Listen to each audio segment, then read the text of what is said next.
میں بھی راضی ہوں، لڑکی بھی راضی ہے، گھر والے راضی ہے، میرے گھر والے راضی نہیں ہیں۔ بہرحال اس کے اب یہ تمہاری اپنی مرضی ہے، تم جانو، تمہارے گھر والے جانو، یہ کیا مسئلہ ہے۔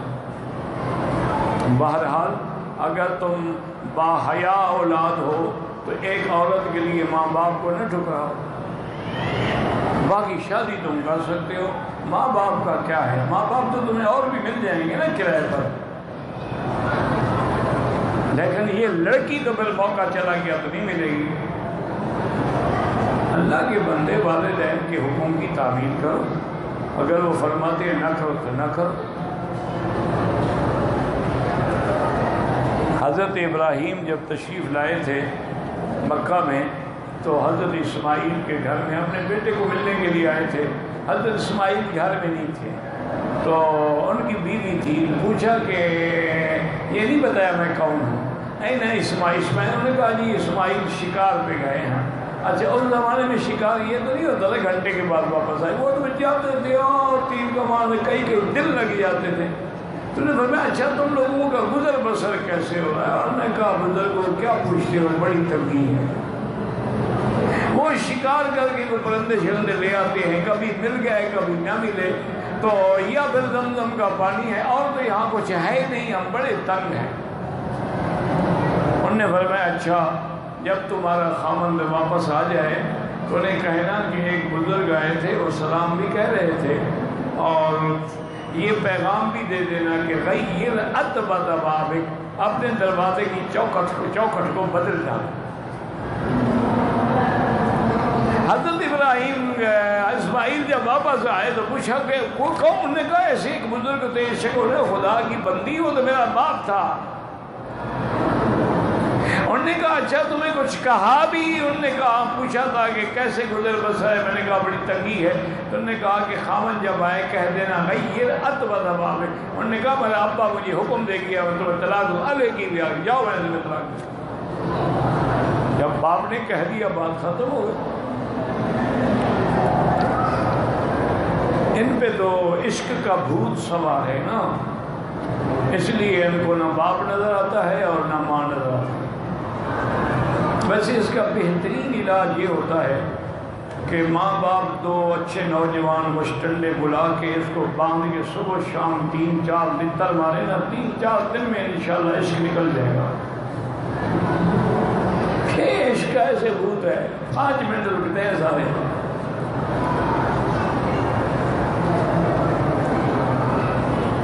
کوئی گناہ گار نہیں ہو پائے گا، اس لڑکی کو تم سے اچھا شوہر بن جائے گا، اور تمہاری تو پہلے شادی ہے، ورنہ جہاں والدین کہیں وہ کرو۔ آج بچے یا نوجوان لڑکا ہو یا لڑکی وہ دل سے سوچتے ہیں، والدین عقل سے سوچتے کہ کہاں رشتہ مناسب ہے کہاں نہیں۔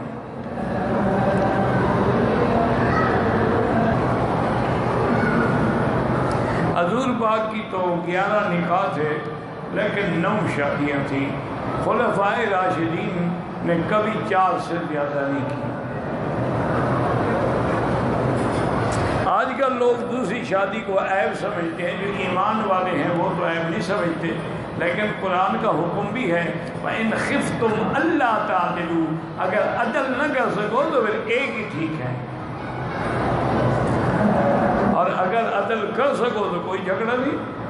اور ہمارے ہاں تو ہندو تہذیب ہے نا، تو اس میں تو دوسری شادی گناہ ہے، حرام ہے، لہذا ہمارے مسلمان تو نہیں کرتے نا، ورنہ قرآن نے منع نہیں کیا ہے تم 1 شادی کرو، 2 کرو، 3 کرو، 4 کرو، مل کر یمین رکھو، لیکن عدل شرط، انصاف شرط۔ یہ نہیں ہے کہ ایک بیوی کو لے کر حج پہ آ رہے ہو، عمرے پہ آ، دوسری بیچاری گھر میں پڑی ہو، اس سے بہتر ہے پھر وہی ایک ہی کافی ہے، اس کی جو سزا ملے گی نا وہی کافی ہے، 2 کی سزا نہ ہو۔ وہ ہمارے ایک دوست سے سنا تھا جی، ایک آدمی نے دوسری شادی کر دی، تو اب ان دونوں بیویوں نے اتفاق کر لیا، وہ جب بیٹھے نا جو ایک آگے اس کے سفید بال نکالنے شروع کرتے کہ یہاں سفید بال کھڑا ہے، یہاں کھڑا ہے، اچھا نہیں لگتا، تمہاری جوانی خراب ہوتی ہے۔ اس نے دوسرے نے سوچا اس نے سفید بال نکالے، میں اس نے سیاہ نکالنے شروع کر دیے تھے، 1 ہفتے میں بٹیرا بنا کے بٹھا دیا ماشاءاللہ۔ ایک سفید نکالے ایک سیاہ نکالے. بعض اوقات کفری الفاظ نکل جاتے ہیں, نکاح ٹوٹ جاتا, نکاح تو نہیں ٹوٹتا لیکن فوراً استغفار کرے, لا حول ولا قوت الا باللہ العلی العظیم, فوراً کلمہ شریف دہرائے, لا الہ الا اللہ محمد رسول اللہ.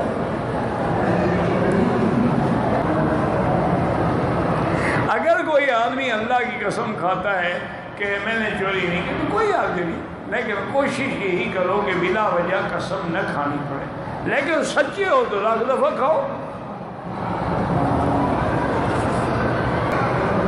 میرا بھائی جیل میں ہے, اللہ پاک ہر بے گناہ کو رہائی عطا فرمائے.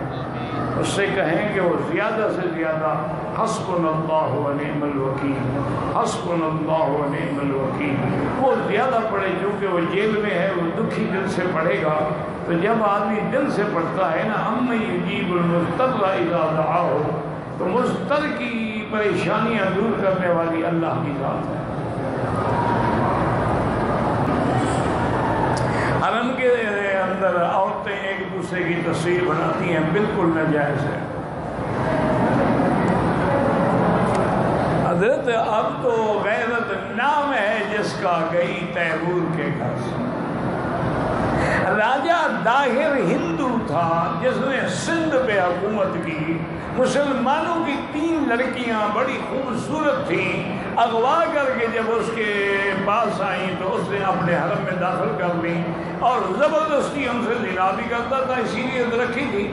ان کو موقع ملا تو انہوں نے ایک پھٹے پرانے خط پہ, کاغذ پہ خط لکھا. اس وقت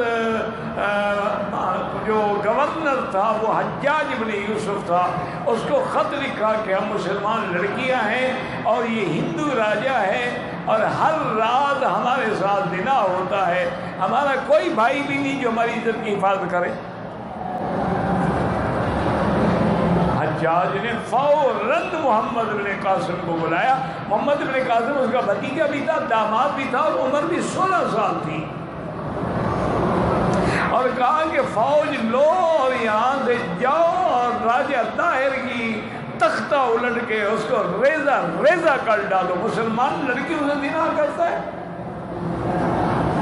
وہاں سے بغداد سے محمد بن قاسم نے اونٹوں پہ سفر کیا. ہوائی جہاز نہیں تھے کہ شام کو پہنچ گیا, یا کاریں تھیں یا گاڑیاں تھیں, اونٹوں کا سفر کیا.